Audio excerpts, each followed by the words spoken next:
শুক্রবার সকালে শেরেবাংলা জাতীয় ক্রিকেট স্টেডিয়ামে মুখোমুখি হচ্ছে বাংলাদেশ এবং নিউজিল্যান্ড। আসন্ন বিশ্বকাপে সরাসরি জায়গা নিশ্চিত করার দৌড়ে এই সিরিজটি বাংলাদেশের জন্য অনেকটাই গুরুত্বপূর্ণ।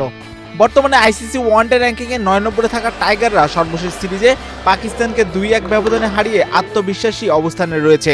Gold's Gym across 30 plus countries with over 700 plus locations worldwide. Train anywhere, belong everywhere. তবে তাদের সামনে এবার বড় চ্যালেঞ্জ। র্যাঙ্কিংয়ে ২ নম্বরে থাকা শক্তিশালী নিউজিল্যান্ডকে এবার ঘরের মাঠে হারানোর বড় বাধা অপেক্ষা করছে তাদের সামনে। তবে এই সিরিজে জয় পেলেও বাংলাদেশের সরাসরি ৮ নম্বরে ওঠার সুযোগ না থাকলেও গুরুত্বপূর্ণ রেটিং পয়েন্ট অর্জন করে শীর্ষ ৮-এর আরও কাছাকাছি যাওয়ার সুযোগ তৈরি হবে।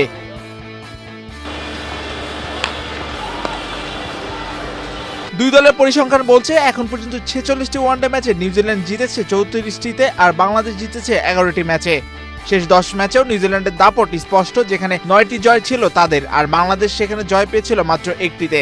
সাম্প্রতিক ফর্মেও এগিয়ে আছে কিউইরা, যেখানে শেষ ৫ ম্যাচে তারা জিতেছে ৪টি ম্যাচ আর বাংলাদেশ জিতেছে মাত্র ৩টি।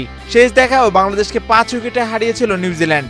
অন্যদিকে নিউজিল্যান্ডের জন্য এই সিরিজে অনেকটা ঝুঁকিপূর্ণ, কারণ নিচের সারির দলের বিপক্ষে তারা জিতলেও বড় কোনো লাভ নেই, কিন্তু হারলে রেটিং পয়েন্টে কমার আশঙ্কা রয়েছে তাদের।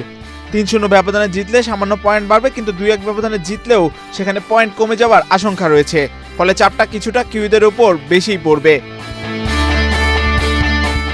তবে এবারের প্রেক্ষাপট কিছুটা ভিন্ন। আইপিএল ও পিএসএল এর কারণে অনেক অভিজ্ঞ খেলোয়াড় ছাড়া তুলনামূলক অনভিজ্ঞ দল নিয়ে বাংলাদেশ সফরে এসেছে নিউজিল্যান্ড। কোচ রব ওয়াল্টার এই সিরিজকে তরুণ খেলোয়াড়দের আন্তর্জাতিক পর্যায়ে অভিজ্ঞতা অর্জনের সুযোগ হিসেবেও দেখছেন।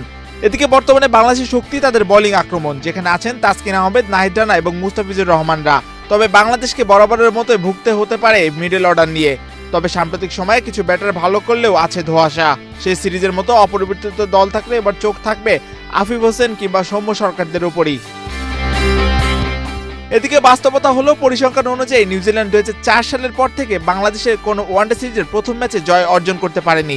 এর আগে ২০০৮, ২০১০ ও ২০১৩ সালে তারা প্রথম ম্যাচ হেরেছে, আর ২০২৩ সালে যে উদ্বোধনী ম্যাচটি ছিল তা বৃষ্টিতে পরিত্যক্ত হয়েছিল।